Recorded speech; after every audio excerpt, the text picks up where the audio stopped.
Ça, c'est le truc qu'ils ont rajouté maintenant. Alors ça, alors justement, ça. Par contre, ça, on peut le dégager. Et en fait, ils ont rajouté une option, nos chers amis, Puttering Echo. Disable Man Pages, vu qu'on n'a pas le fameux XLST Proc qui est encore installé pour faire les Man Pages.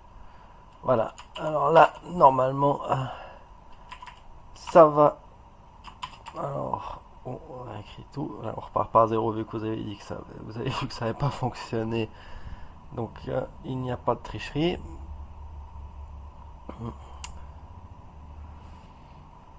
Alors, comme je l'ai dit, j'ai testé avant, le système D232 ne build pas avec ces paquets. Je crois que c'est parce que j'utilise gperf 3.1 et pas le 3.04. Alors, où est-ce qu'il est, notre ami gperf? Il est là.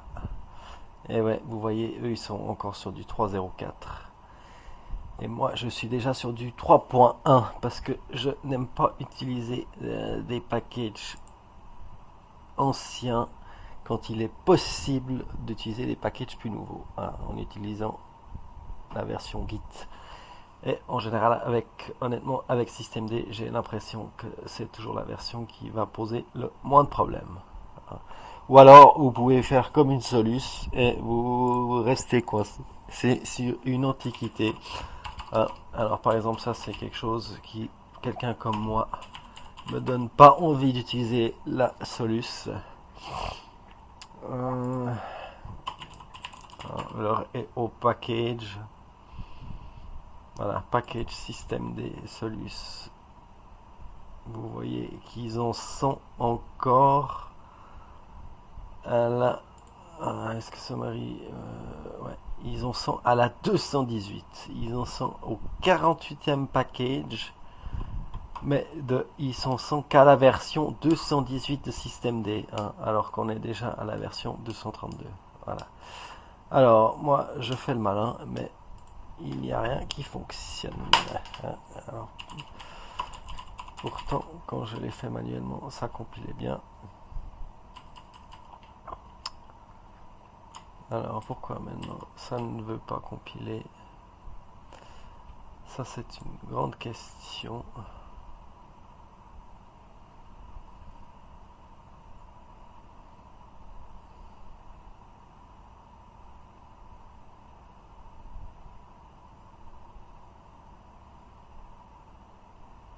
Je me demande s'il n'y a pas un problème. Ouais, évidemment, voilà, vous voyez, je n'ai pas du tout la même commande. Donc là, ça, c'est vraiment une connerie.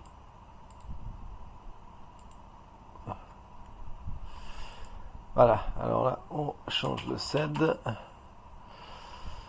Et on recommence une fois de plus. Et on recroise les doigts que ça fonctionne. Bon, comme je disais, à nos chers amis de la Solus, ils sont coincés à la version 218 de systemd. Bon, vous me direz, ça ne change rien. Ah oui, mais bon, à ce moment, autant ne mettre à jour aucun package ou aller sur une Debian. Hein. Dernier update le 12 décembre, donc ça fait plus de 2 mois. Hein. Donc, pour une distribution qui se voulait soi-disant avant-gardiste, moi je trouve ça pas forcément terrible. Voilà, c'est mon opinion, ça n'engage que moi. Bon, d'ailleurs cette vidéo est en français, donc je pense que le public va être assez limité. Vous voyez, j'ai regardé une petite vidéo de notre ami Fred pendant que je mangeais ma soupe, parce que voilà, il faut bien un peu s'occuper pendant que ça compile.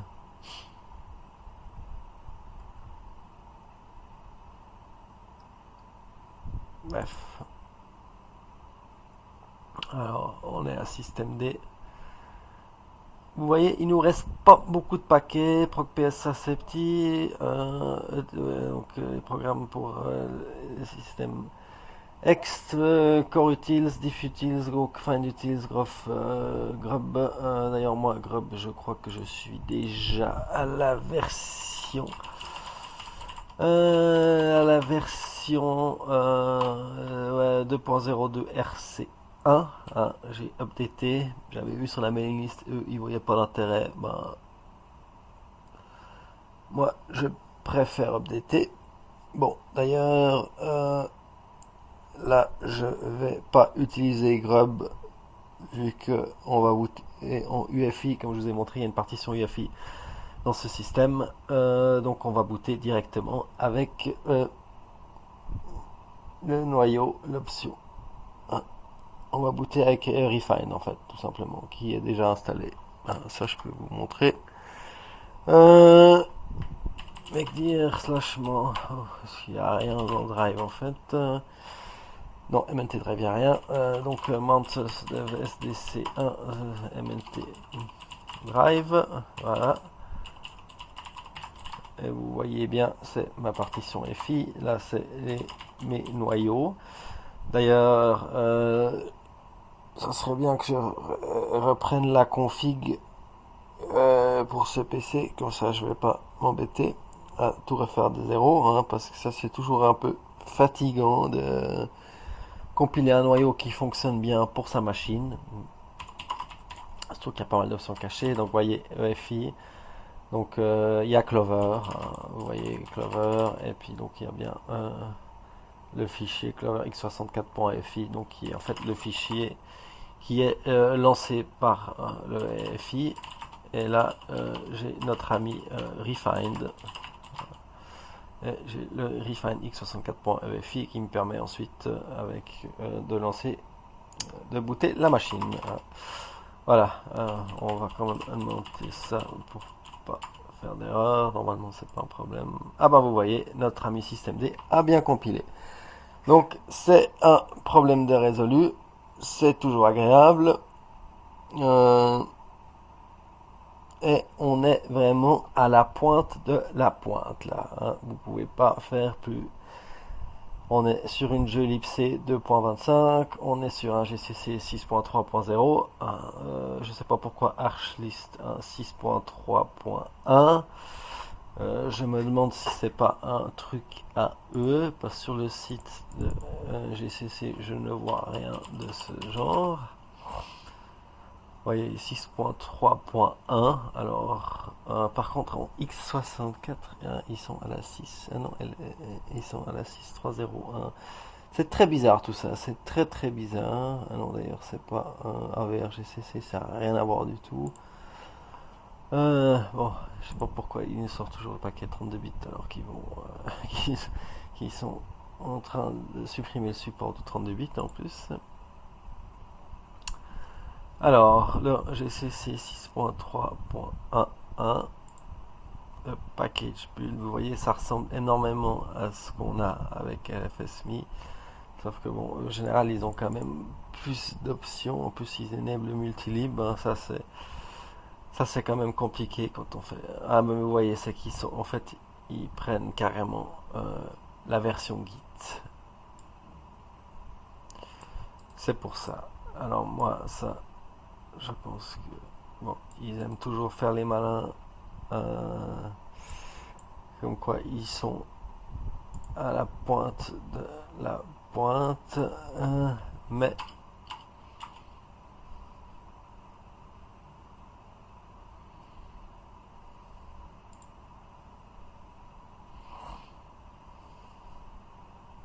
voilà, comme quoi ils sont à la pointe de la pointe, mais honnêtement, ils sont encore à glibc 2.24. Voilà, donc bon. Voilà, j'aurais pu faire ça, mais bon, honnêtement, là, c'est un peu se casser les pieds pour pas grand chose. Hein. Vous voyez, il faut aller chercher le commit 4CA53.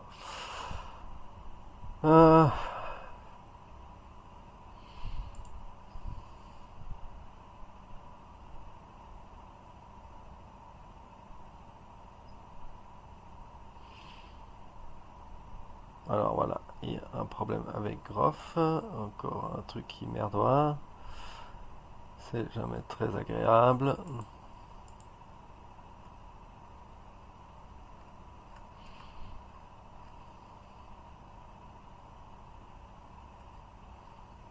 Alors, j'ai aucune idée, ça, pourtant ça fonctionnait très bien sur la dernière build que j'ai fait.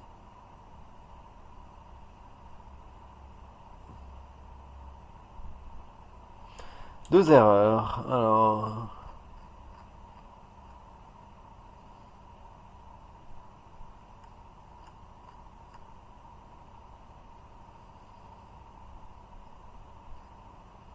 Ah non mais où sont ces erreurs? Je dois être aveugle, je vois rien.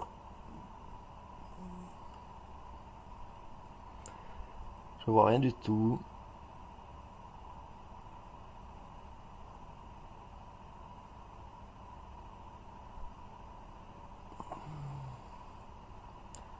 Bon, je sais pas ce que c'est. On va retenter.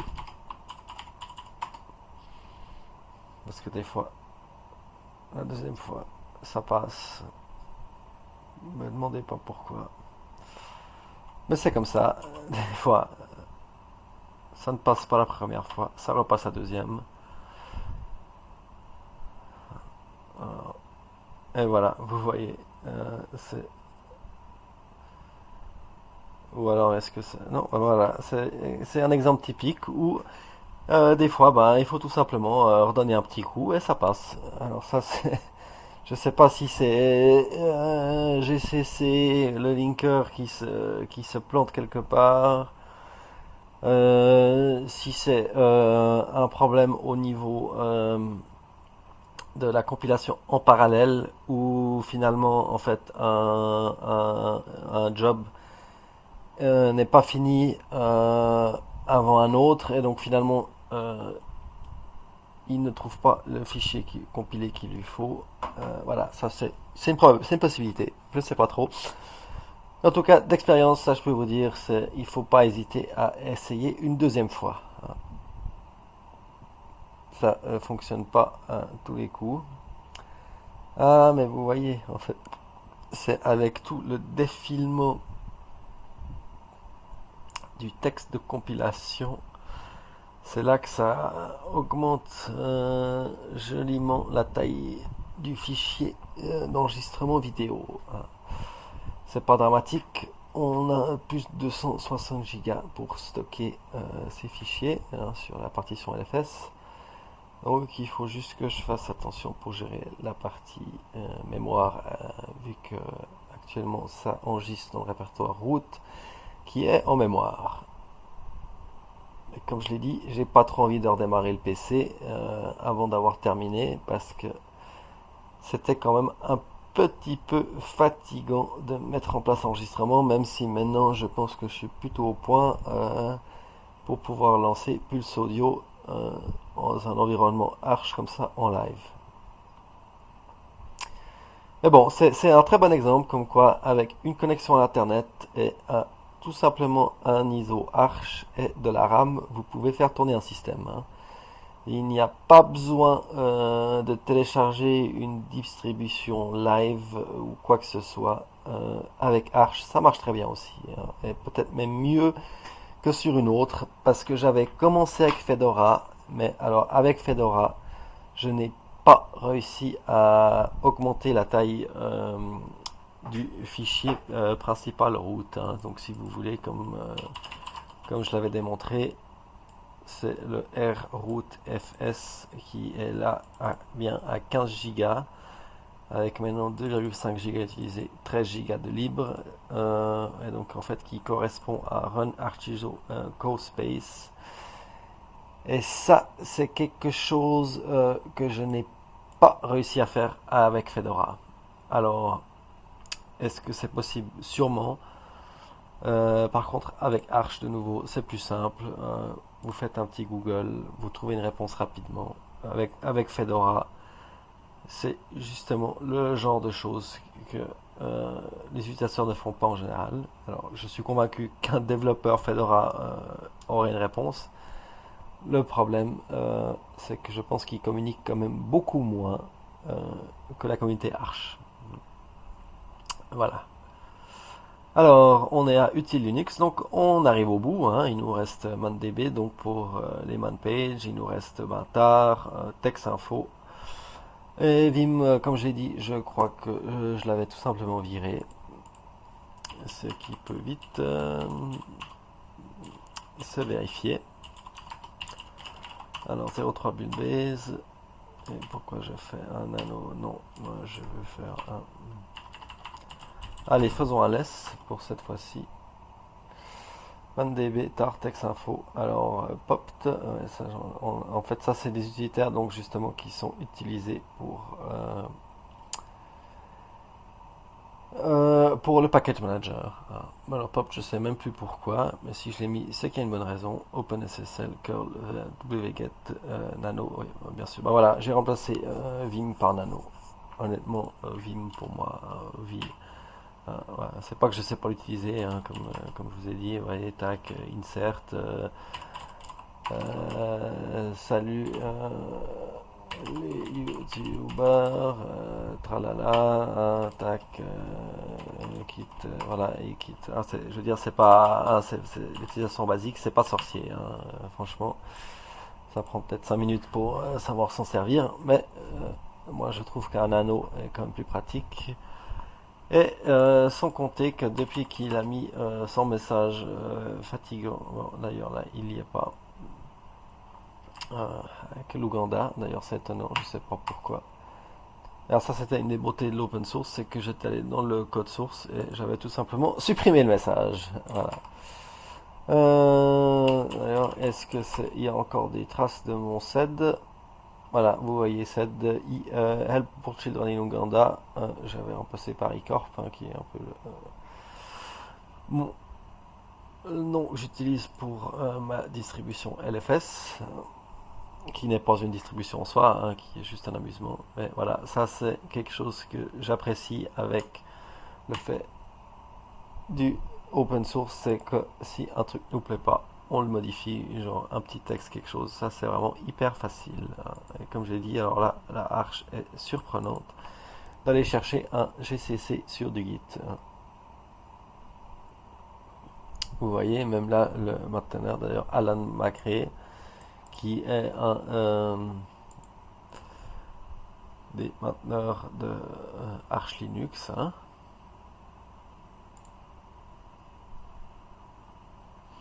Voilà, c'est un développeur de Arch Linux, et il maintient la toolchain, hein. Donc justement, finalement, ce que les outils qu'on a compilés au départ, hein, donc Minutils, GCC, glibc et les API headers. Alors, CLO, j'ai aucune idée ce que c'est. Voilà, j'ai MP, ISL, libmpc, MPFR, AutoTools, AutoConf, AutoMake, voilà, tout ça qui est, disons, FlexMake. Et il s'occupe aussi de Pacman.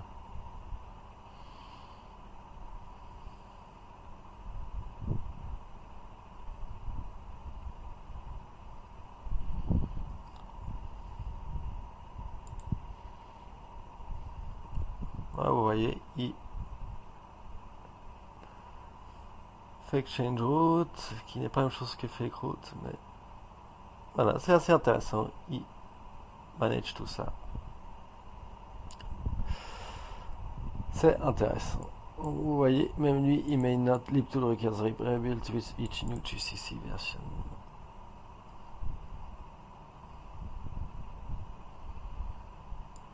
Alors vous voyez là par contre c'est une distribution quand même sérieuse, donc ils font les tests, hein. Quand ils compilent, ils font du multilib, ce qui complique quand même un peu tout. Le symlink sur CC. Voilà. Alors curl.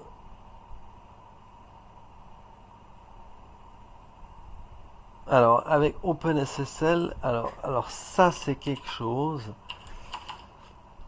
J'ai toujours un problème avec cette saloperie de package.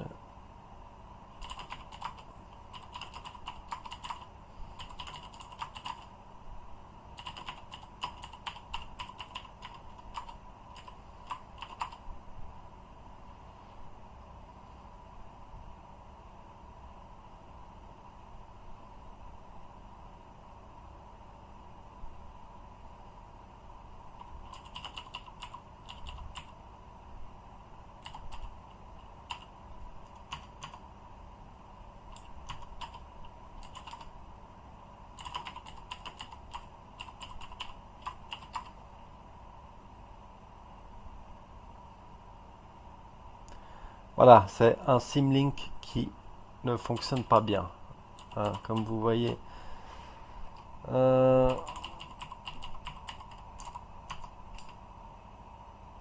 Ça revient là-dessus, mais ça c'est pas bon. Il y a un problème avec ce package. Ça c'est des problèmes qui arrivent parce que mais finalement on crée un package.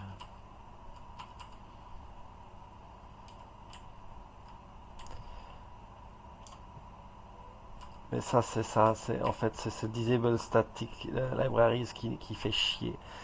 Et qu'en fait il faut tout simplement, je crois qu'il faut le dégager parce que ça crée plus de problèmes pour sauvegarder. Quoi, rien du tout, quoi, en fait, finalement, quoi. C'est toujours pareil. Ça doit sauver. Je veux dire, on n'est pas en train de faire une distribution pour un système, un embed, un genre, ou un. Alors, je vous parle après l'enregistrement de cette vidéo, parce que finalement j'ai eu un petit souci au niveau de l'enregistrement de la piste audio. Donc, ce que j'ai fait, c'est qu'au lieu de tout recommencer, comme vous pouvez le voir, j'ai accéléré la vidéo. Donc, on va avoir 10 petites minutes ensemble. Donc, vous pouvez voir la vidéo, hein, c'est en accéléré. En gros, on poursuit l'installation du système LFS.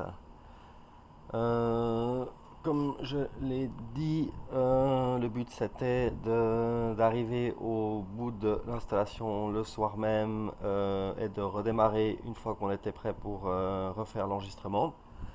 Donc au final, j'ai de nouveau eu des soucis avec Alza pour l'enregistrement.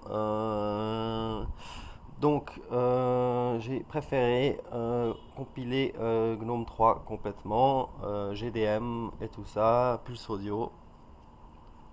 Donc, quand la vidéo originale reprendra, vous verrez bien que je serai déjà sous l'environnement GNOME 3. Hein. Donc voilà. Sinon, j'ai pas grand chose de plus à dire, si ce n'est que si on peut revenir sur système D, donc finalement. J'ai bel et bien utilisé la version 233 qui est la version Git actuelle, qui est à compiler sans souci une fois que j'avais découvert qu'il y avait le switch pour les man page, disable man page, hein, pour désactiver les pages de manuel. Ça c'est quelque chose, si je ne me trompe pas, qui a été rajouté à la version 233, donc qui n'est pas inclus dans les instructions actuelles de la LFS. Après, j'ai encore eu un petit problème, c'est qu'il y avait un set qui était modifié, donc qui était faux dans mes scripts. Ça, j'ai aussi modifié. Une fois que c'était fait, il n'y a plus de problème. Donc voilà, là vous voyez dans la vidéo, on continue la configuration, la compilation et tout ça. On est toujours en change root.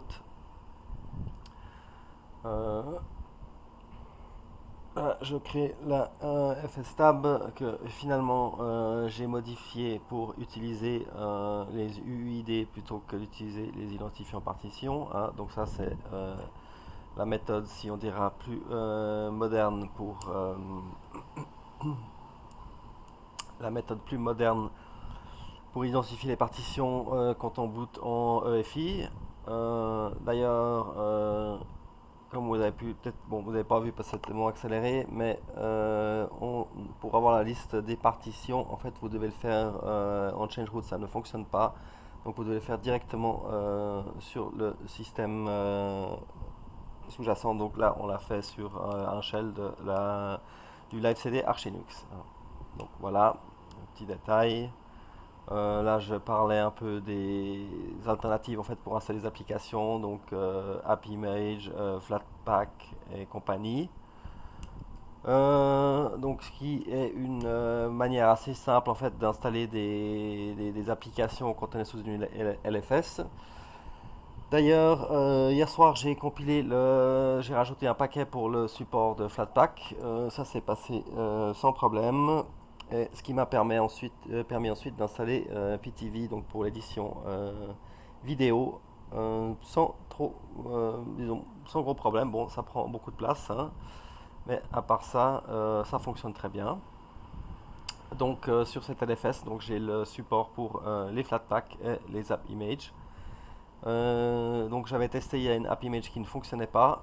Par contre, les Flatpak, je pense qu'il n'y a pas de problème vu que de toute façon, ils téléchargent toutes les dépendances qui pourraient être manquantes, hein. Donc et ils stockent tout ça dans votre répertoire d'utilisateur, hein. Donc ça ne pollue pas, si on peut dire, le système, quoi, ce qui est aussi bien pratique. Donc là, comme vous voyez, on est en train de compiler X, hein, Xorg, X11. Donc évidemment, il faut les drivers. Donc il faut un driver pour la vidéo.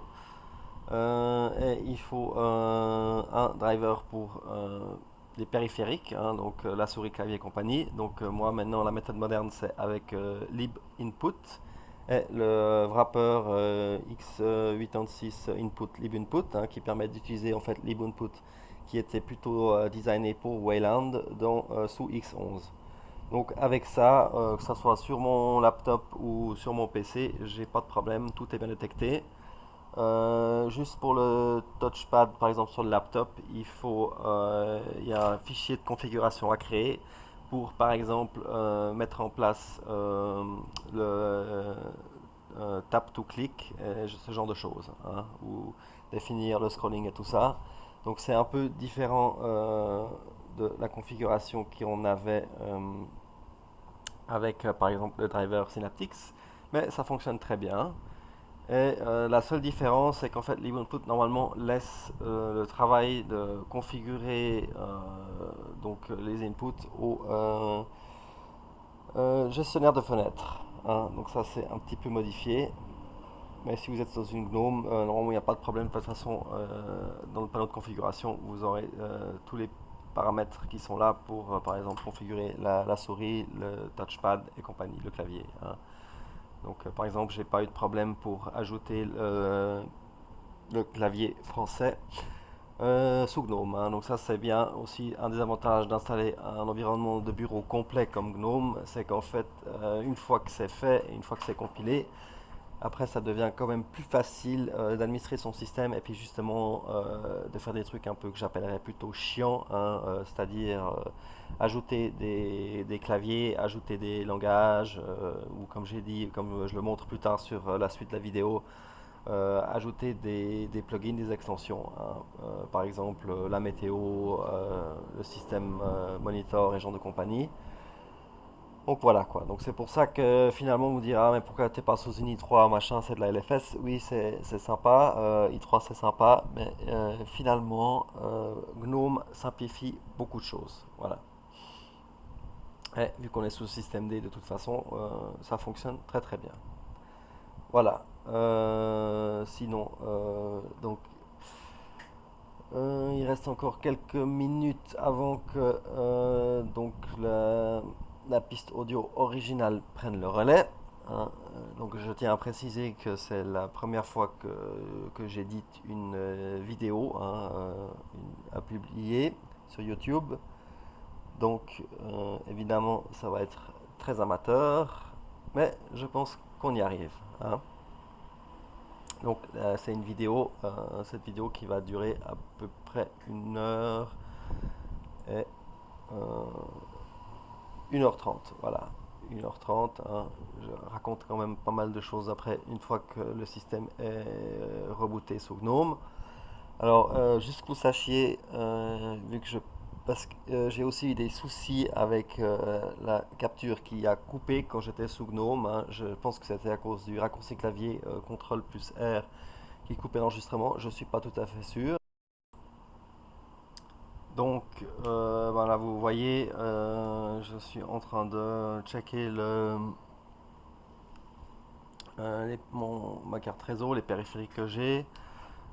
Euh, donc j'ai téléchargé les firmware, hein. Donc ça c'est nécessaire par exemple d'avoir les firmware pour la plupart des cartes graphiques, des drivers pour la carte graphique, hein, pour le noyau.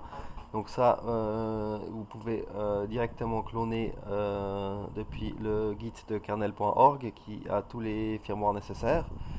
Donc ça, par exemple, c'est tout à fait typiquement ce qui n'est pas disponible par défaut sur une distribution comme Debian, vu qu'ils veulent pas de choses non-free, hein, dans leur repo.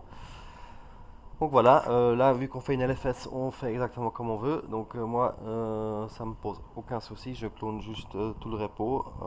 Ça prend pas trop de place. De toute façon, comme je l'ai dit déjà plusieurs fois, j'ai aucune contrainte au niveau de l'espace disque, hein. Donc là, vous voyez, je suis en train de compiler i3 gaps pour préparer le reboot de la machine LFS, hein, ce que j'aurais finalement pas vraiment eu le besoin, mais bon, c'est toujours pratique de travailler en environnement graphique, hein, même si c'est juste sous i3 pour avoir un navigateur, plusieurs émulateurs terminal, hein, donc ce qui permet en gros de continuer la compilation du BLFS, hein, donc par exemple de GNOME. Donc moi c'est ce que j'ai fait, hein, c'est pour ça que vous ne me verrez pas compiler GNOME dans cette vidéo, vu que je l'ai fait quand j'étais déjà rebooté sur la machine LFS sous i3. Mais par contre, comme je l'ai dit, j'avais des gros soucis. J'arrivais pas à faire fonctionner l'enregistrement audio. Au niveau du micro, hein, ça c'est mon système intégré de la carte mère qui est franchement qui n'a pas un excellent support, que ça soit sous Windows ou sous Linux.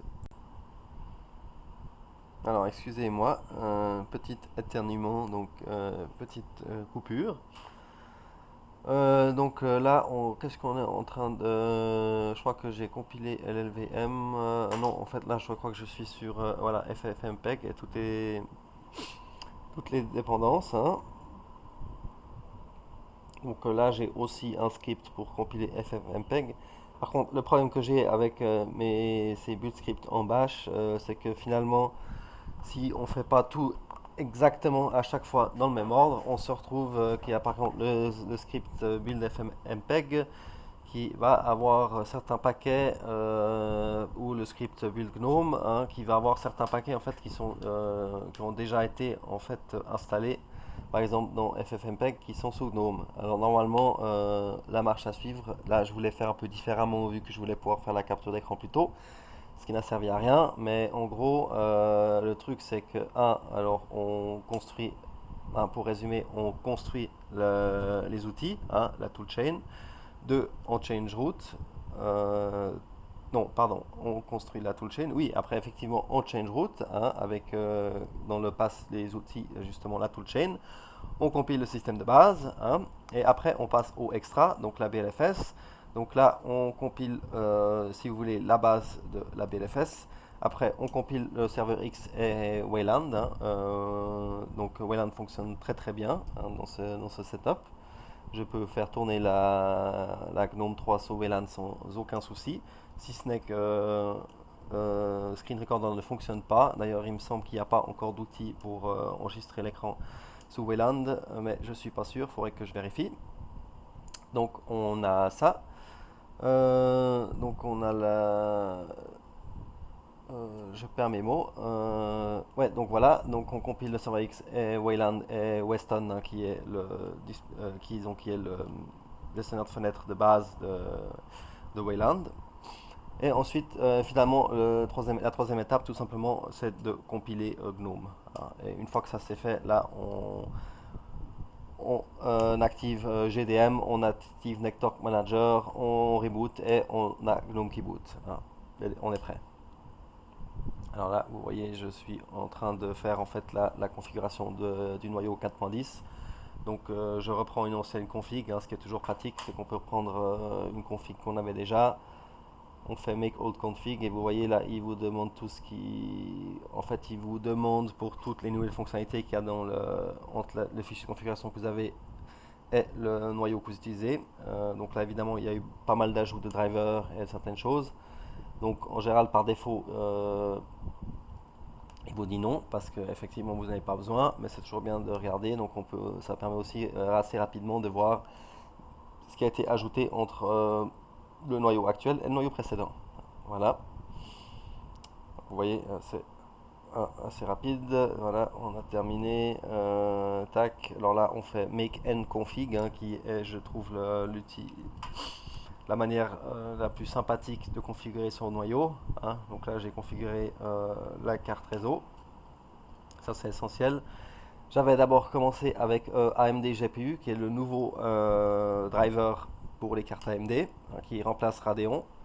Par contre, une fois reboot, je me suis rendu compte que ça ne fonctionnait pas bien, il y avait des glitches. Donc moi j'ai une R9 290, hein, donc qui est une carte plus ancienne que celle qui est supportée d'office par AMD GPU.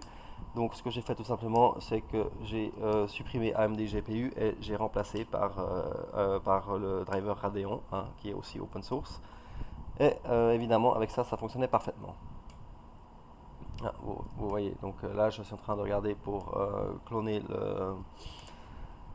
sous AUR, disons sous Arch, pour avoir l'URL correcte du repo Git. Alors, bienvenue sur la suite, je suis de retour. Donc, comme vous pouvez le voir, je suis sous GNOME, hein.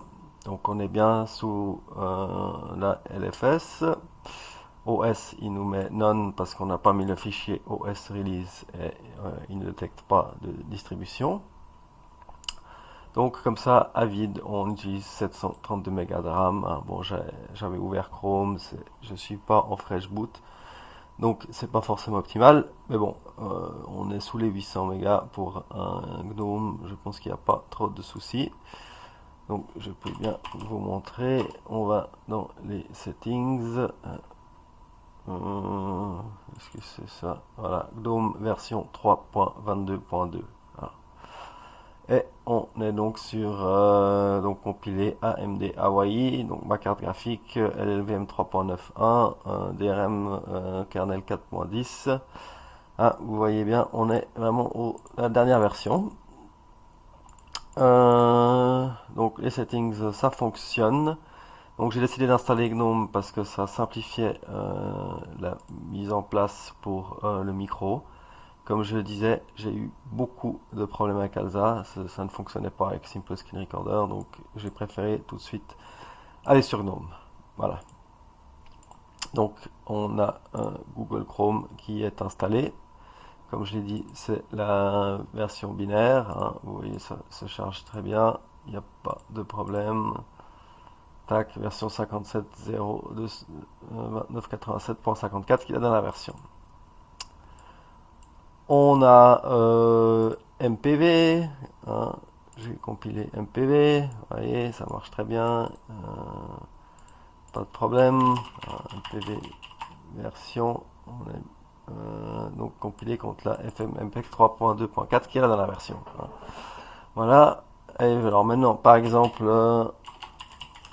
alors moi je compile tous les paquets en route, hein. Je sais qu'il y a des gens qui vont me dire ah c'est une hérésie, mais bon, pas de problème. Donc, disons que vous voulez, par exemple, la GTK MPV, alors LBI, GTK, qu'est-ce que c'était ah non, c'est MPV, c'est GNOME MPV, je sais plus. Voilà, la GNOME MPV, hein, donc il rajoute un peu des menus et tout ça. Donc, vous voyez, il me dit il manque des paquets, donc autoconf archive. Tac, on build et on installe ça. Voilà. Et l'autre c'était YouTube Download pour pouvoir directement streamer des vidéos YouTube depuis GNOME MPV. Donc vous voyez, on a bien les icônes, c'est joli. Cups, je pense pas que ça fonctionne. Non, effectivement, c'est pas, j'ai pas fait la configuration. Mais bon, voilà, on a système de base, on a Cheese.webcam, on a Nautilus pour explorer le système. vous voyez d'ailleurs, j'ai mis le support pour... Ah non, bah, j'ai pas mis le... Il ne connaît pas le système de fichier HFS+, donc je ne peux pas monter malheureusement OS X, mais ça c'est juste une question de compiler le module dans le noyau. Rien de très compliqué.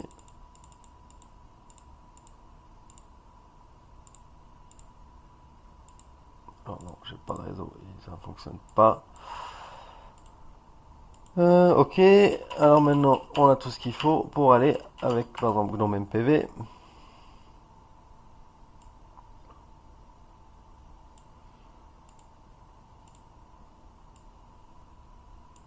Par contre, je vais encore vous montrer comment installer les extensions pour GNOME, ce qui est extrêmement pratique.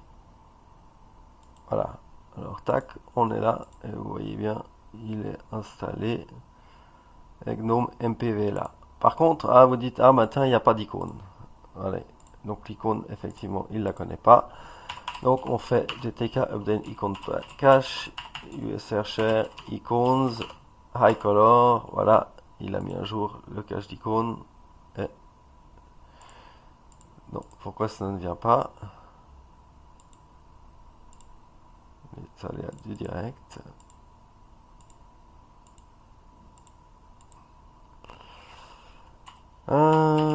On va lister où est-ce qu'il a installé icône.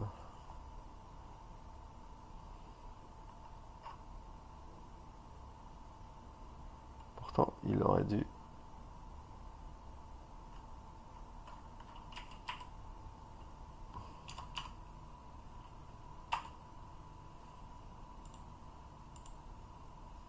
C'est bizarre. Ça devrait pourtant mettre à jour.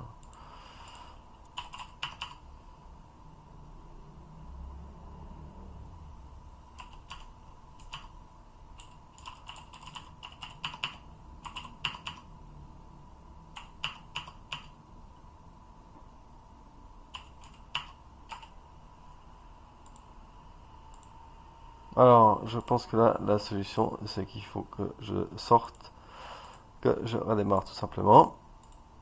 Alors, je vais vous dire tout de suite. Voilà, je suis de retour. Et comme vous le voyez, en fait, il fallait que je force la régénération du cache. Je ne sais pas pourquoi il ne reconnaissait pas hein, avec l'option "-F". Et donc maintenant, si je vais, j'ai bien mon icône de GNOME MPV, la jolie icône, hein, comme on le voulait. Ok. Et comme j'ai dit, par exemple, maintenant, on peut streamer une vidéo directement de YouTube. Hein. Alors, si je vais YouTube, voilà, je copie le link, open location, je paste.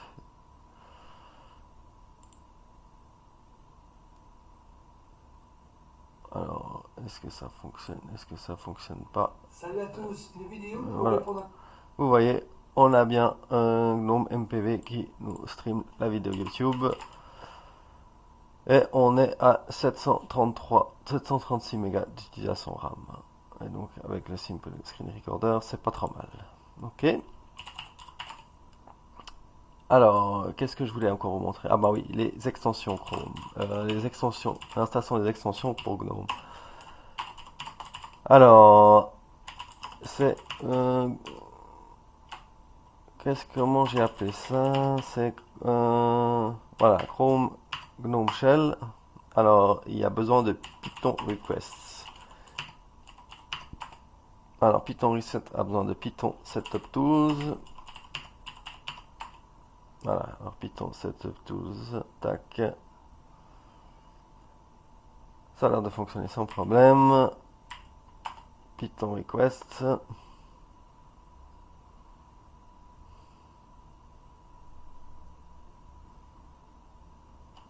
Alors, ça paraît tout simple une fois qu'il y a les scripts. Hein.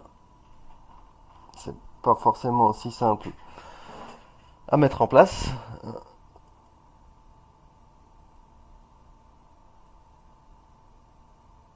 Alors, could not find GQ, ls, GQ. Alors, vous voyez, il y a GQ, donc ça, Chrome, Gnome Shell, je vais rajouter dans les dépendances JQ, tac. Alors, GQ, effectivement, a besoin de Oni, voilà.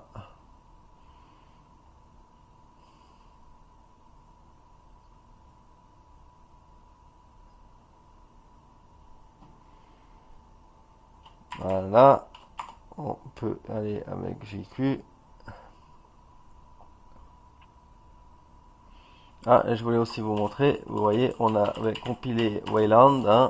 Donc là, je peux pas, là je suis sous GNOME, mais en Xorg, hein, vu qu'on peut pas bien, je ne peux pas enregistrer l'écran si je suis sous Wayland. Par contre, si je lance le Western Compositor, hein, qui est l'exemple, vous voyez, ça fonctionne très bien. On fait un petit NeoFetch, il n'y a pas de problème, hein, il reconnaît sans souci. Voilà, et je pense que je peux même, voilà, je peux même lancer Google Chrome Beta depuis là, hein. Voilà, donc le Wayland Terminal, par exemple, un WLX.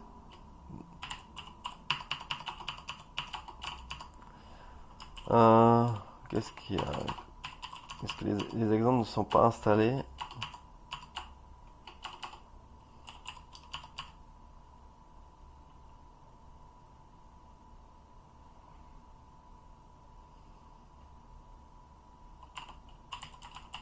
Voilà, par exemple, Western Flower, vous voyez, ça fonctionne. Western Smoke, qui est pas mal, ouais. Voilà, vous voyez, c'est joli, ça fait un peu de la fumée, ça montre un exemple. Bon, bref, voilà, vous voyez, c'est la preuve que Wayland fonctionne, hein. Raconte pas n'importe quoi. Alors,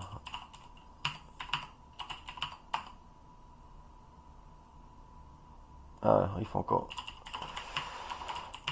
Vous voyez, il y a pas mal de dépendances que j'avais pas notées. Alors, il nous faut donc 7-zip, il faut P7zip, qui est le paquet pour Linux. Tac. Ça, c'est le plaisir des résolutions de dépendance manuelles, hein. C'est sûr que c'est plus facile quand c'est automatisé. Mais voilà.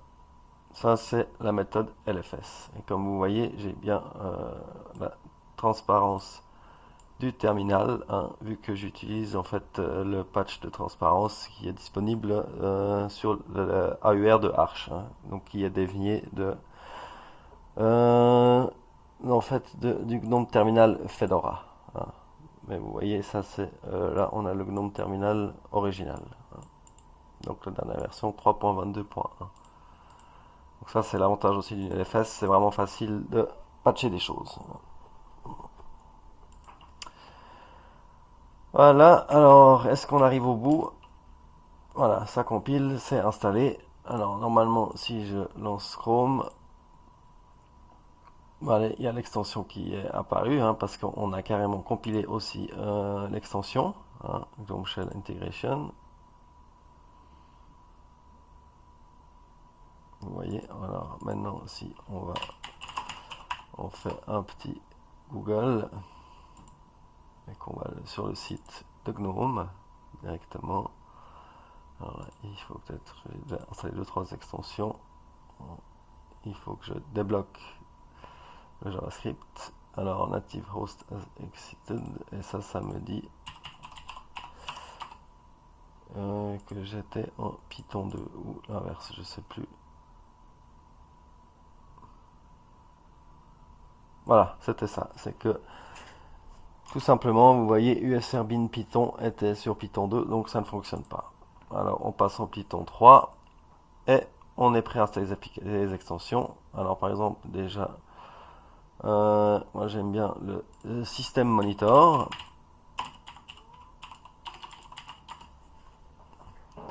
Voilà. Et vous voyez là, vous êtes sous une LFS, hein, mais finalement, vous faites un petit clic, il vous demande d'installer l'extension. Et comme par magie, l'extension apparaît, elle est bien installée, hein. Donc ça, honnêtement, c'est pour moi, c'est ça que j'aime bien avec GNOME, c'est qu'après, ça simplifie. Évidemment, le système monitor n'est pas installé, il ne fait pas partie des packages dans ma compilation de base de GNOME. Donc, on lance vite une petite compilée, une installation. Comme vous voyez, la plupart des packages, c'est quand même rapide, hein, à compiler, ça prend pas 3 heures, hein. Il y a surtout un gros morceau avec GNOME, c'est WebKit GTK qui est nécessaire pour quelque chose. Alors là, il plante. Pourquoi? Aucune idée. Alors, aucune idée. Est-ce que c'est parce que je suis en Python 3? Je ne sais pas.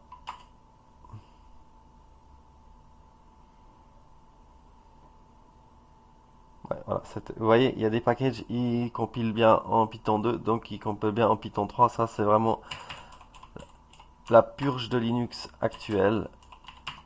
C'est Python 2, Python 3, hein. Et vous voyez, là, avec mon petit script, ça prend vraiment 2 secondes. On change. Et vous allez voir le système monitor. Est-ce qu'il va se lancer? Non, il se lance toujours pas. Ah bah si, là il se lance. Donc il se lance pas depuis l'extension, mais je pense que ça c'est aussi juste une question de redémarrer. Alors, je vais quand même le faire. Je vous dis à tout de suite. Alors voilà, je suis de retour, hein. Donc en fait, quand j'ai dit redémarrer, c'est juste faire un petit logout, hein, rien de plus. Et voilà, système monitor, vous voyez, là ça se lance sans problème. Au niveau des ressources, hein, comme je disais, on est à 815 MB de RAM. Ça reste raisonnable, hein, pour un GNOME 3, je pense. Vous voyez, le système répond bien, il n'y a pas trop de problèmes. Et puis donc, pour installer les extensions, ça je trouve vraiment pratique. Malheureusement, j'ai pas de Wi-Fi, hein. Et vous voyez, on est là, je suis sous Network Manager, hein. J'avais utilisé systemd Network D qui est intégré euh, dans systemd avant d'avoir compilé Network Manager. Mais maintenant que Network Manager est compilé, vu que ça fait partie des dépendances pour GNOME, donc j'utilise Network Manager, hein. Et j'ai pas de carte wireless, donc je peux pas vraiment vous montrer, mais le Wi-Fi fonctionne. Donc voilà, bah, je crois on est arrivé au bout, hein. Vous voyez, on peut installer des extensions directement depuis le navigateur, hein. Donc ça c'est vraiment pratique. C'est de la LFS, mais ça rend quand même la chose assez utilisable, hein. Par exemple, Open Weather, si on veut la météo. Tac, voilà. Alors, est-ce que c'est... Voilà, bah, il est là, il me le met en Fahrenheit.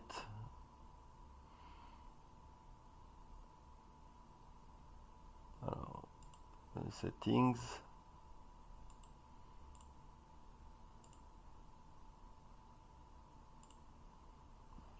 Alors,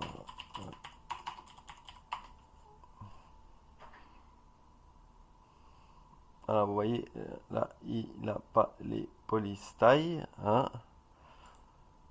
Donc, ça c'est vite réglé aussi.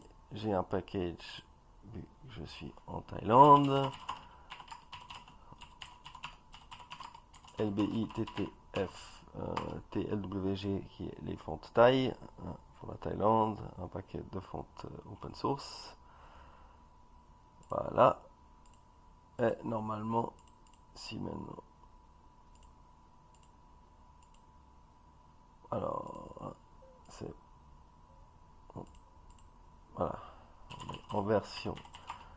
On est en bleeding edge. Donc, vous voyez, donc il prend la Thaïlande. Alors, par contre, la question c'est est-ce que c'est ça?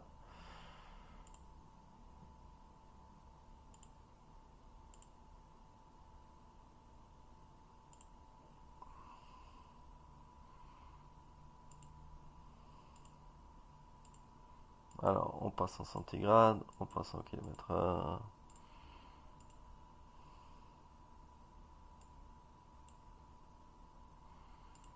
Voilà, alors il fait bien 32 degrés. Un peu nuageux, non, il fait soleil, mais c'est plus ou moins clair. Il est bien 16h30. Non, pardon, il est 17h20. L'heure est juste. Donc on est tout bon. Vous voyez, on a le calendrier. Hein, je veux dire, les fonctionnalités de GNOME fonctionnent bien. Et comme j'ai dit, ces extensions, c'est vraiment facile à installer. Hein. Et ça, par exemple, ça c'est quelque chose que vous n'avez pas dans le livre BLFS. Hein. Si on va sur BLFS, voilà, version développement système D. Vous voyez, GNOME Extensions, il n'y a rien. Hein. Ok, alors là, je vais encore vous montrer quelque chose, hein, vu que certaines personnes aiment bien faire des installations Linux, mais sous machine virtuelle. Hein. Alors, bon, on peut faire avec QEMU, hein, mais bon, QEMU, oui, ça marche bien. D'ailleurs, vous voyez, j'ai un package QEMU. Hein. Et là, on va faire quelque chose de facile pour vous montrer qu'on peut aussi faire des choses simples sur la LFS. On télécharge la version binaire, disons, pas la version source, mais la version précompilée de Oracle, de VirtualBox. Hein. Et normalement, d'ici quelques temps, on va pouvoir utiliser VirtualBox. Vu qu'on est en machine réelle, il n'y aura pas de problème, hein, ça va passer sans souci. Là, les préférences, moi, pour ce qui est du network, je préfère les digits. Hein. Voilà. Vous voyez, ça fonctionne vraiment bien. Hein. C'est pas tout pourri. Euh, alors, donc, voilà. Terminal. Et si on fait un LQ, hein, vous voyez, c'est tous les paquets qui sont installés jusqu'à maintenant. Vous voyez, on a quand même compilé tout ça. Hein. Donc, il y a quand même un paquet de paquets. Hein. Donc le truc c'est que finalement on se retrouve avec des dépendances qui sont peut-être plus utiles mais qui étaient nécessaires pour la compilation. Hein. On a quand même téléchargé en fichier source, on a téléchargé 1,9 giga. Et vous voyez, c'est pas non plus énorme quand on compare à certaines ISO qui sont à 3, 4, 5 gigas. Hein. On n'est pas non plus sur des choses complètement exagérées. Alors voilà, on a installé VirtualBox. Alors il reconnaît.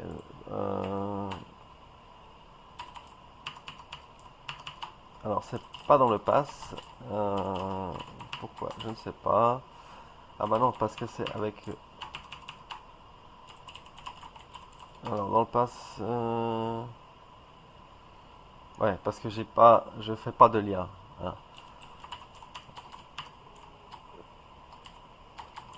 Euh,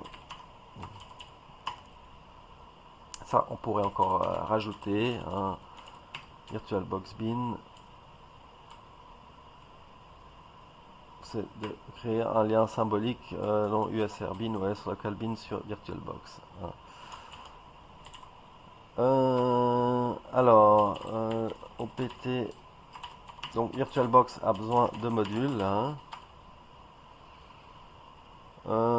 Est-ce qu'ils sont compilés?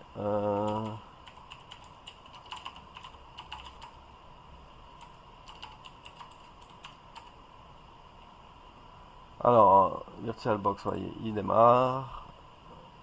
Alors, Arch 2024, 8 Go, tac, tac. Alors, est-ce que ça démarre? Voilà, non.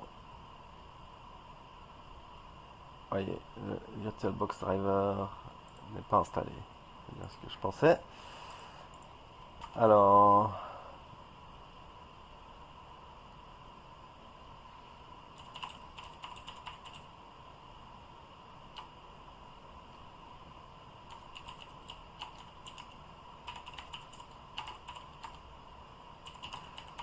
dans les modules, à mon avis, évidemment, il ne sera pas compilé.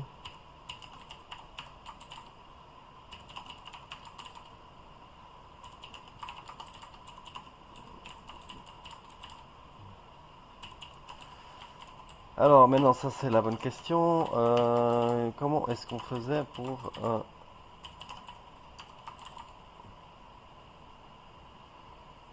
Bah voilà, ils sont là. Alors on fait un make. Donc vous voyez, il nous compile les modules. Alors ils sont compilés. Je fais un make install. Voilà. On fait un mode 1.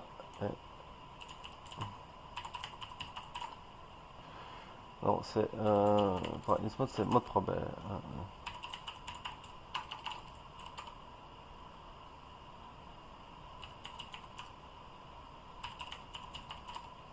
Voilà. Ah, c'est bien ça. Et vous voyez le driver VirtualBox, le module. Donc moi je disais, moi j'aime bien compiler tout dans le noyau, hein, donc tout ce que je peux. Donc vous voyez, j'ai juste le module Radeon pour la carte graphique, package thermal, TTM c'est linké par Radeon et FIVAR c'est parce qu'on est booté en EFI. Hein. Si vous voyez, si je fais système contrôle version, on est, ah bah nous on est à système D 200, on est à la 233 en fait, je savais même pas parce qu'on a compilé la master. Et de nouveau, si on va à Arch système D, et vous voyez nos chers amis arch linuxiens qui se pensent toujours à la pointe de la pointe, hein, et ben finalement ils en sont à la version 232 alors que nous on est avec notre LFS on est déjà à la 233, hein. Donc là vous voyez les flags, on a PAM, bon SE Linux pour ce qu'on fait actuellement ça sert à rien, on a GNU TLS, on a compression XZ et ainsi de suite, hein. Vous voyez, le boot, il est pas trop lent, le kernel boot en moins de 2 secondes, donc on est à 11 secondes 60, sans aucune optimisation spécifique, hein, donc pour une GNOME, je pense que c'est pas mal, hein. Et si on fait... ah ouais, c'est le système d'analyse, et c'est tout simplement Blame, voilà.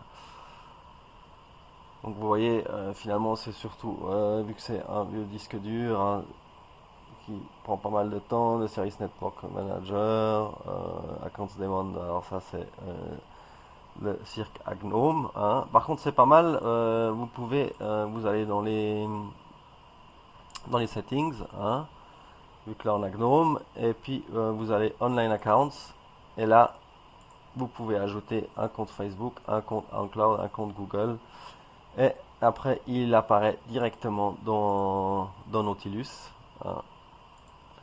Et bon, je vais pas le faire maintenant, mais il apparaît dans Nautilus et vous pouvez genre accéder à votre compte cloud, hein. Et ça c'est aussi un des gros avantages d'utiliser GNOME, c'est que vous avez ça et c'est finalement tout intégré. Donc ça rend la chose vraiment facile, hein. Voilà. Donc c'est une LFS, c'est pas pour autant qu'on doit faire tout hyper compliqué. Alors voilà. Alors on a installé le driver. Alors maintenant, de VirtualBox, hein, ça on peut le faire manuellement. Non, je voulais encore faire quelque chose, c'est-à-dire on veut ajouter un... Non, on n'ajoute pas de lien, franchement, on fera ça une autre fois. Voilà, alors on lance VirtualBox. Voilà, vous voyez, alors je me suis pas occupé des permissions, donc on fait tout simplement un sudo, voilà. Et maintenant, il nous laisse démarrer la machine. Alors, on n'a pas d'ISO, hein. Alors, on peut aller Arch. Non, mais en fait, j'ai des ISO. J'ai des ISO. Donc, vous voyez, il y a quand même les icônes, c'est sympa hein, pour VirtualBox. J'ai des ISO, donc Other Location. C'est ce disque-là. Ouais, là, il refuse parce que le système n'était pas monté sur Windows, c'est pas clean. Donc, bah tant pis. Ah bah non, voilà, je suis bête, j'ai le stick USB que j'ai utilisé pour faire la première partie de la vidéo. Alors, on va tout simplement utiliser ça. Euh,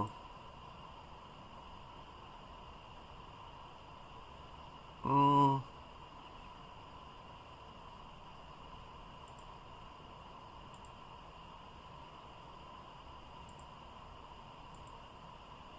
la VirtualBox n'est pas très... alors, il me fait des problèmes. Ah, effectivement, j'ai chargé deux versions. Power off the machine. Donc, VirtualBox n'est pas très très bon pour... Ok, voilà. Alors, on va passer en route, c'est quand même plus simple.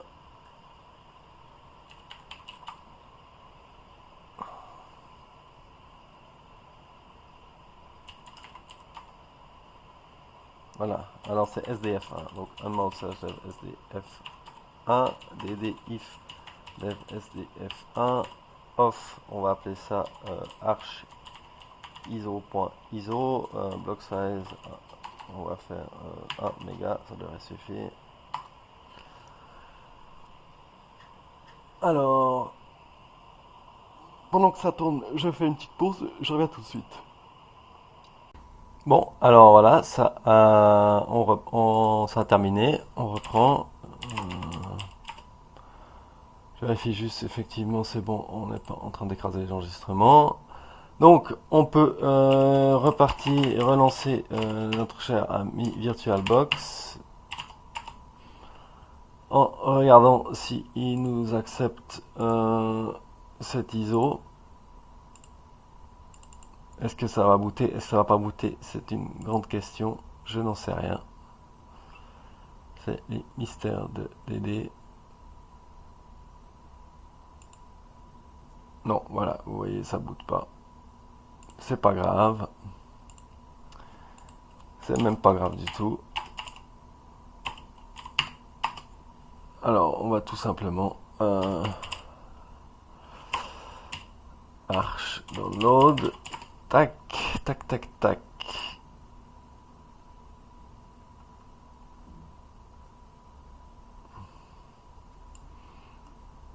Alors,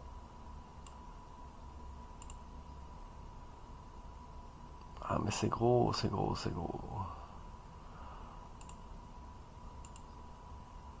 Moi, je veux pas ça, moi je veux une netboot.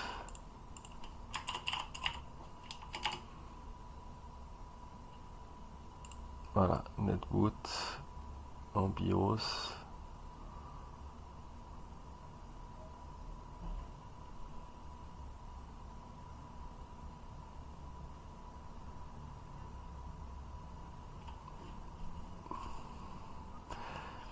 C'est pas non plus, moi je veux l'ISO.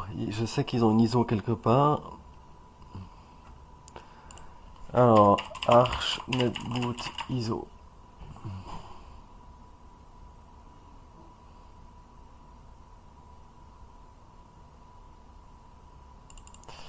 IPX1 ISO.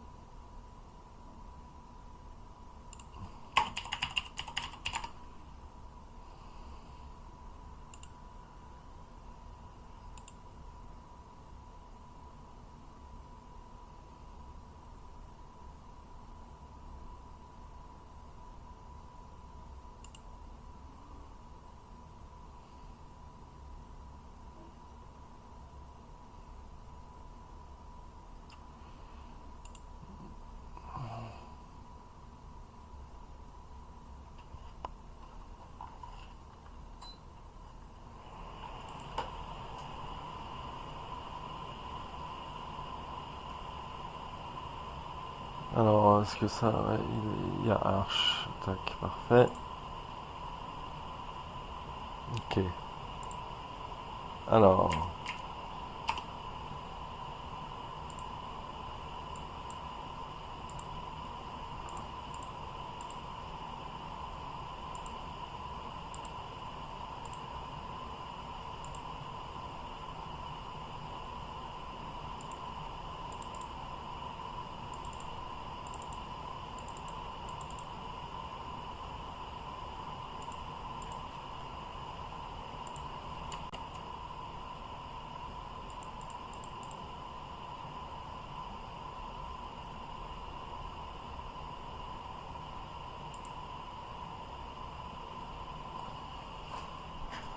j'ai même pas regardé pour configurer les raisons en fait de la machine, hein.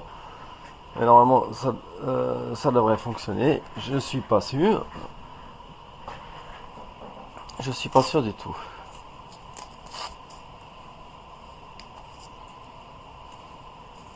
Voilà. Linux install.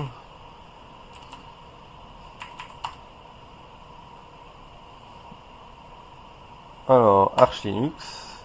Tac. Voilà. Tac. Vous voyez, c'est sympa ce petit outil, hein. On découvre toujours des nouvelles choses.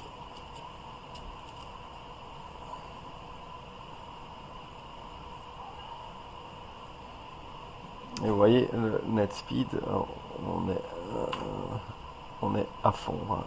Ça, c'est vraiment le max de ma connexion.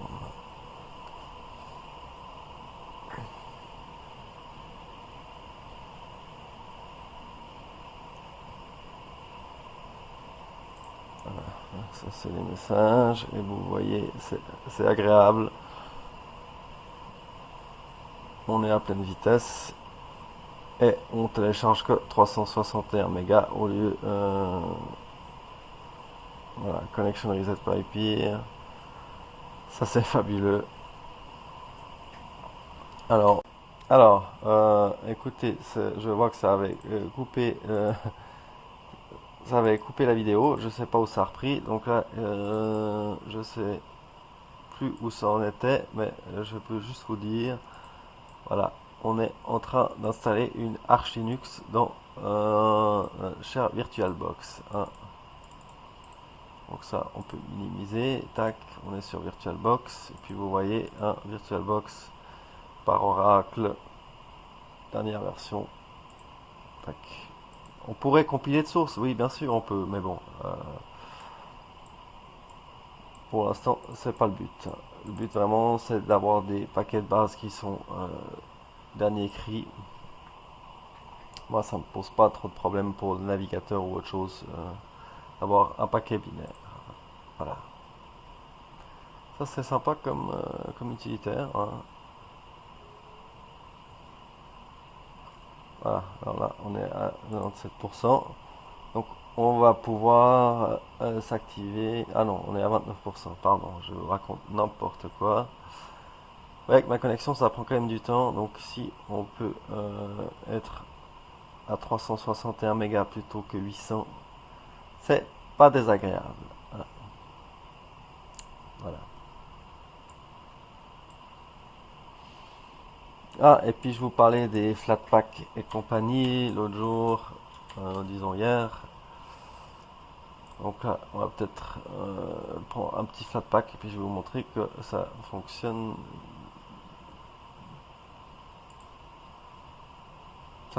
bien. Peut-être pas. Bah, pourquoi pas Spotify?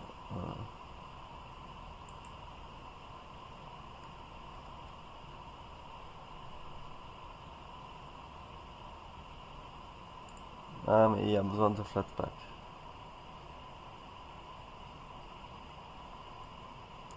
Alors non, ça c'est pas ce que je voulais vous montrer parce que je ne pense pas.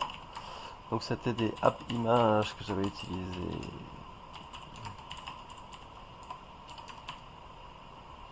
Non, j'ai pas de paquet Flatpak, j'ai pas envie de faire ça maintenant. Ça sera pour plus tard.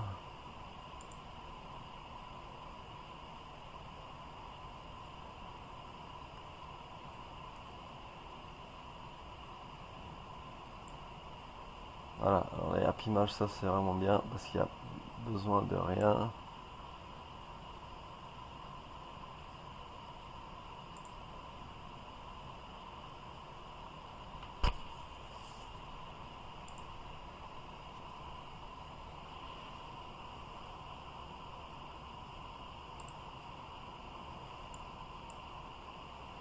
Là, ça avance bien. Évidemment, il a besoin de JavaScript. Voilà.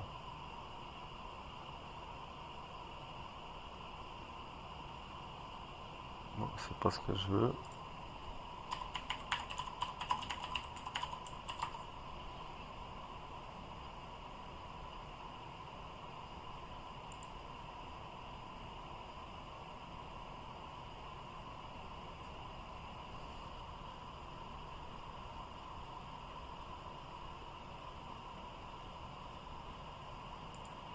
Alors, la arche est bootée.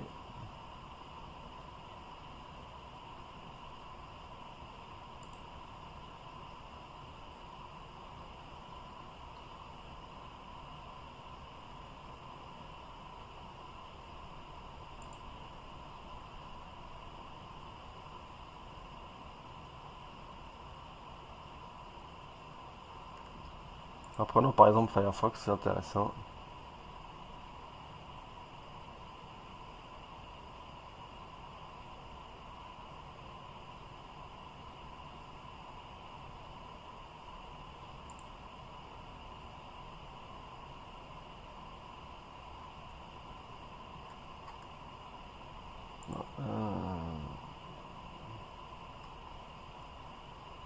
C'est pas évident, hein.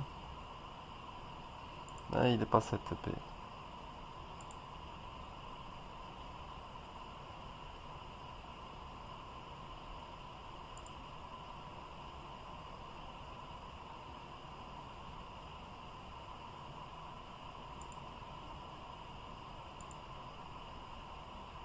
Bon, alors vous voyez, on est sur Arch, on est dans notre machine.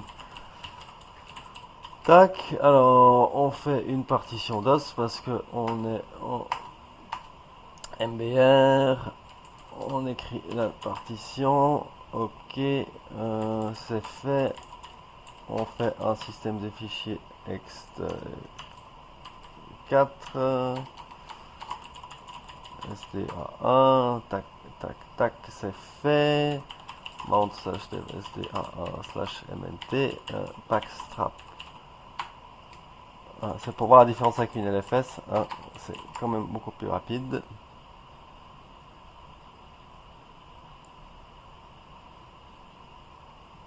Voilà, alors là, vous voyez, on a enfin trouvé des app images. Alors, qu'est-ce qu'il y a?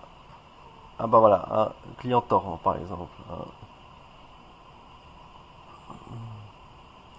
Donc, disons que je veuille qubit torrent rapidement, hein.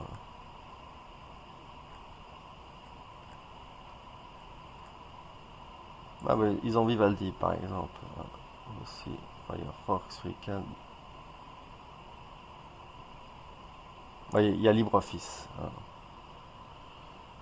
Par exemple, si vous êtes sur la FS, vous avez besoin de LibreOffice, vous voulez pas vous fatiguer, hein, vous téléchargez ça.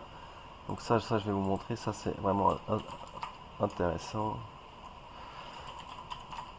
Alors, download, stack, change mode plus X, donc on rend exécutable qubit-torrent et tac, on lance qubit-torrent. Non.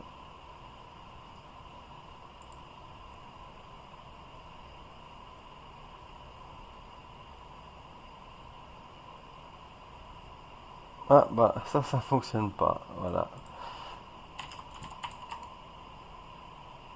Et vous voyez, il cherche ses libres 1.2.9. Donc ça, on est un petit peu euh, trop en avance, hein. Bon, bah tant pis. Alors essayons l'IFPAD. Donc comme quoi, ce n'est pas 100% fail-proof, hein.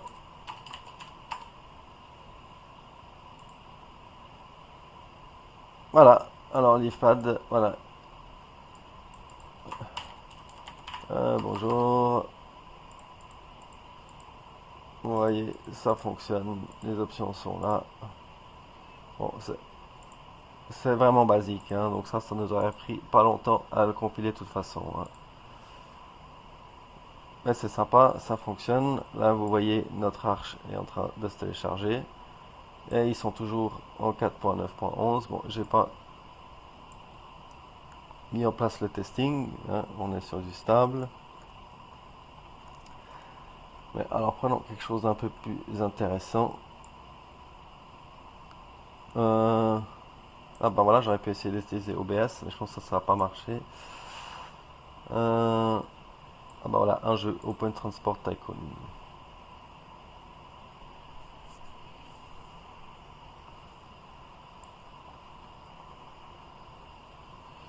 Et vous voyez, en gros, quand on fait un packstrap, il nous fait tous les packages que nous, on a compilés manuellement avec la LFS. Plus X, open, tac, tac, tac.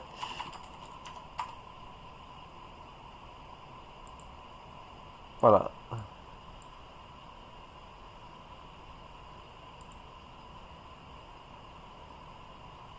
Alors, il a besoin. Voilà. Il télécharge ce qu'il a besoin. Et voilà. Open Transport. Donc, vous voyez, la LFS, c'est pas si, hein, c'est pas si compliqué. Ça fonctionne.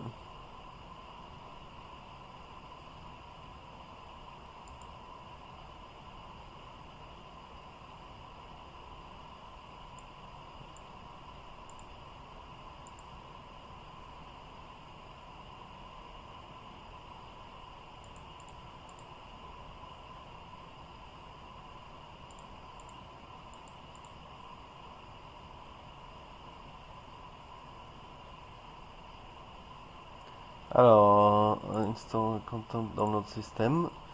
Ok.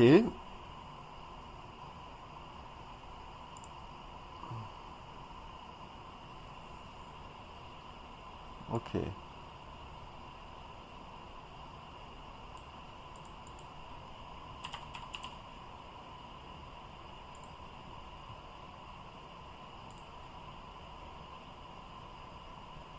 C'est la première fois que je m'amuse avec ça, hein, pour vous dire franchement. Je connaissais le logiciel, ça a l'air très sympathique en fait.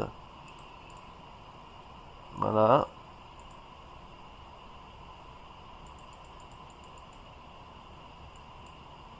voilà.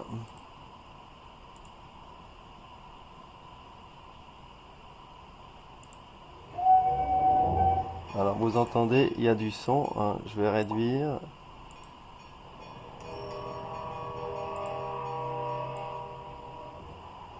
Ok. Euh, alors, on va encore rajouter la musique, hein.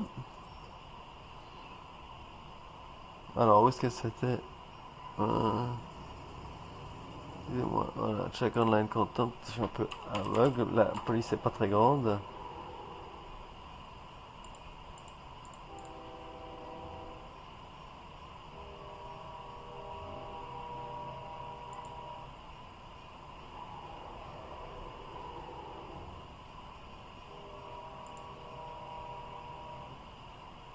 Ok.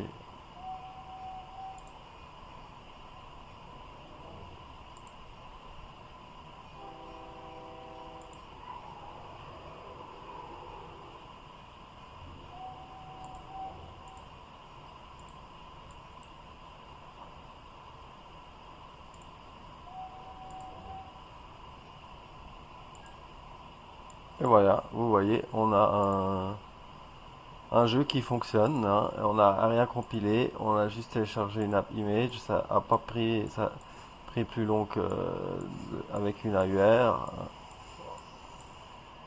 On a du son et ça fonctionne, voilà.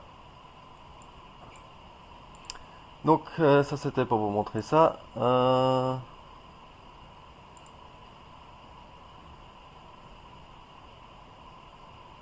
No space left on device. Alors qu'est-ce qui m'embête, notre cher ami? Ah ouais, c'est le Airwood FS. Non, ça devrait pas arriver, hein. Voilà.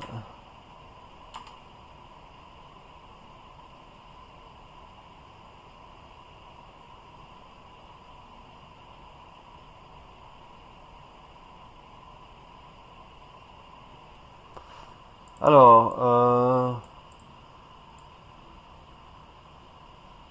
bah voilà, c'est un exemple, hein. J'ai pas vraiment de jeu, mais bon, vous voyez, c'est App Images, ça fonctionne assez bien, hein. C'est pas parfait, mais ça fonctionne. Euh, donc voilà, ça c'est un exemple, hein. Bien sûr, le mieux c'est quand même de créer un package et puis de l'installer avec le compiler et de l'installer avec notre package manager, hein. Mais ça c'est quand même un petit fixe rapide, hein. Voilà. Alors, je voulais vous montrer ça. Donc vous voyez, VirtualBox fonctionne correctement, hein. Audio, ça fonctionne aussi, hein. Et, je veux dire, on n'a aucune fonctionnalité qui semble nous manquer. Donc voilà. Après,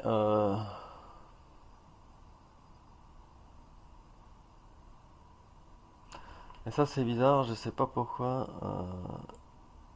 Il dit cannot allocate. Alors est-ce que c'est un problème que j'ai que 1 giga de RAM?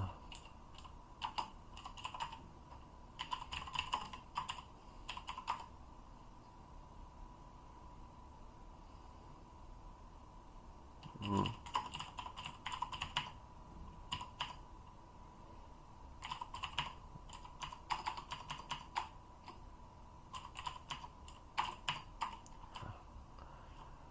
Je l'utilise pas tous les jours, hein. Alors les pros d'Arch ont dit, voilà. Donc, on inclut le testing, on inclut le community testing, le multi, on n'en a pas besoin.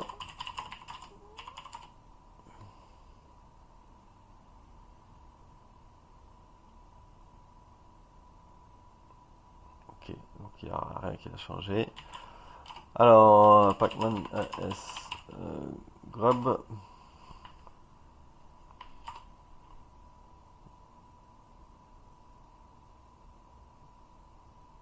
Tac, tac, tac.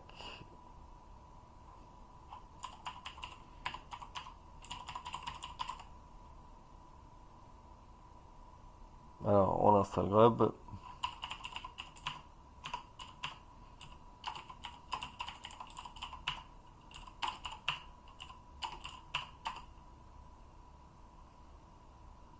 Ok. Alors, on met un mot de passe. Ça, c'est la chose que j'oublie toujours. On a Grub, on a le mot de passe, on a fait le Blackstart. Normalement, on peut faire un reboot. Et on devrait avoir un système vraiment basique.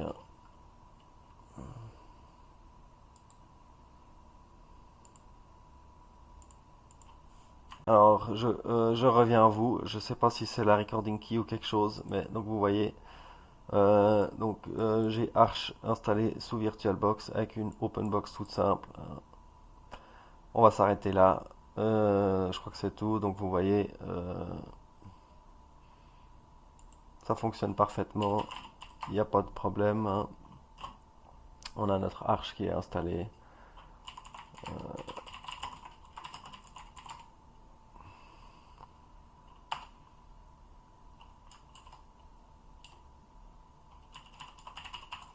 Alors, j'avais pas enable système D network D.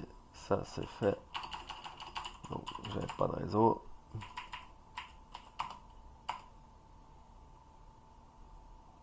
Voilà.